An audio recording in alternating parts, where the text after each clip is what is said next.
Hello, beautiful married people, want to be married people, afraid to be married people. I am Delise Collins. I wrote the book Growing into a Mature Marriage from Kindergarten to College, where I compare the maturity levels, stages, and phases, drama and blessings and peace of kids growing through school and those different struggles and triumphs to the maturity levels and the grades and stages and phases of a marriage, because it is my special gift to take complicated concepts and make them simple. So if you haven't got the book yet, get the book. It's on Amazon. You can search Delise Collins on Amazon to make it easier. I know it's a long title. I'm at the shop with the hubby today. I work here with him 3 days a week, and other 3 days a week I'm working on this platform. I'm working on the books that I have been called to write. It has been a crazy journey these last couple of years. About 4 or 5 years ago, I asked my husband if I could have a couple days to work on my books and my writing, because I feel like that's my gift. I know that that's my gift.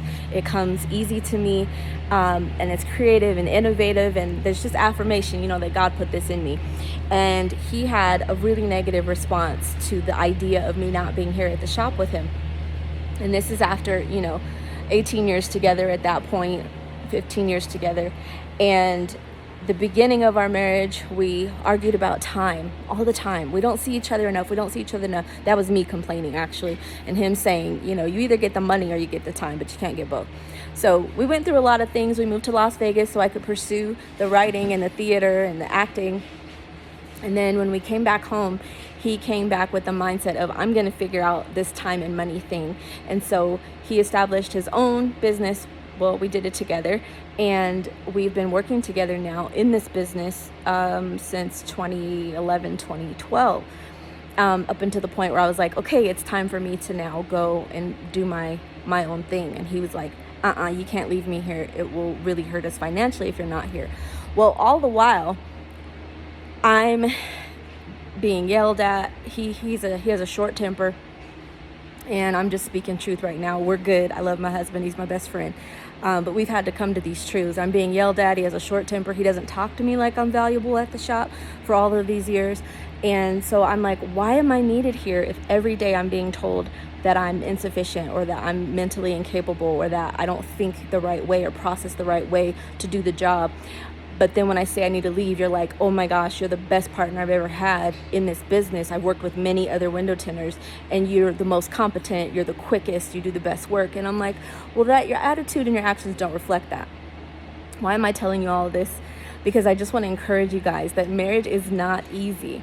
And we have gone through so much to get to this point where we have finally found a compromise where I can work on the things that I feel I'm called to do and that give me joy and align with who I am, while I also support my husband in him doing what needs to be done to pay the bills.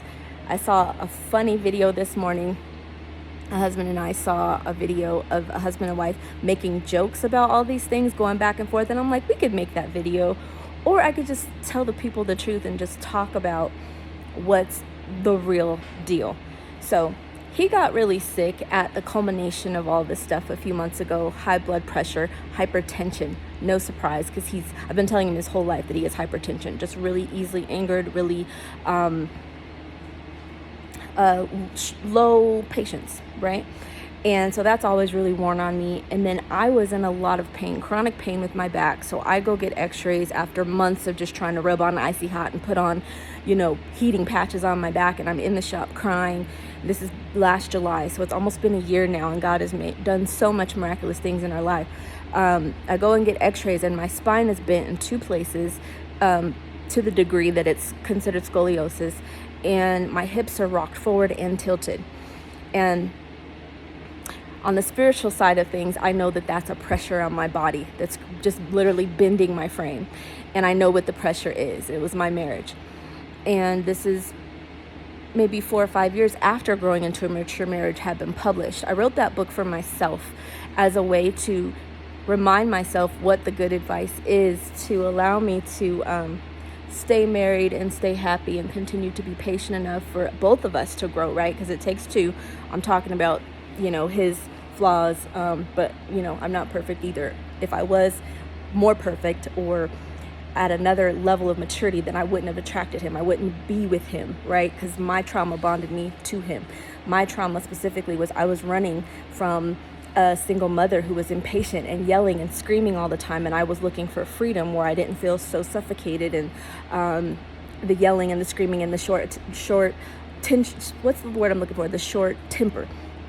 And I ran right to that same person, right? So it's something for me to work out in me, on me being able to deal with people who have short attention spans, or not attention span, short anger, short temperament, to strengthen myself for what God is taking me into next. So if you look at your marriage that way, that the tests that you're having with the person that you're with are intended to make you who God needs you to be for you to walk into what he has for you, then you'll stop considering divorce and really start looking at, what am I supposed to be taught in this relationship?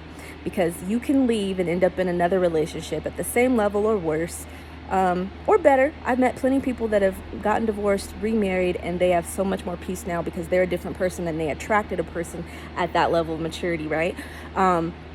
But we've made the decision, after coming really close many times, of just throwing in the towel, to continue to work on ourselves. If you're not with a person that's willing to admit their faults and willing to do self-reflection and dig deep into why they are the way they are and why it's creating the problems it's creating in your relationship, then, I don't judge you.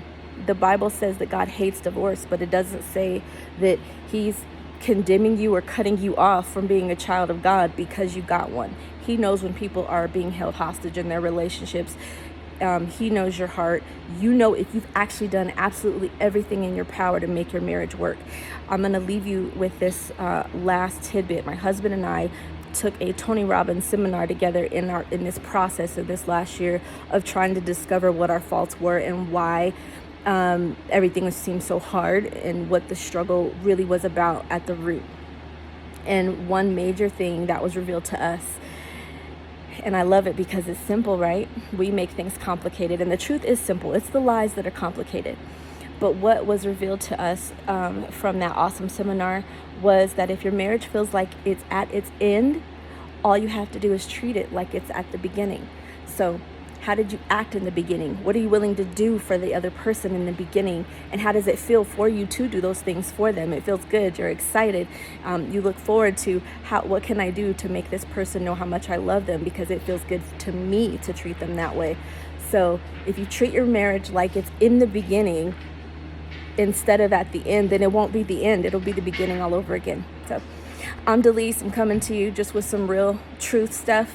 Here's my hubby getting in some work.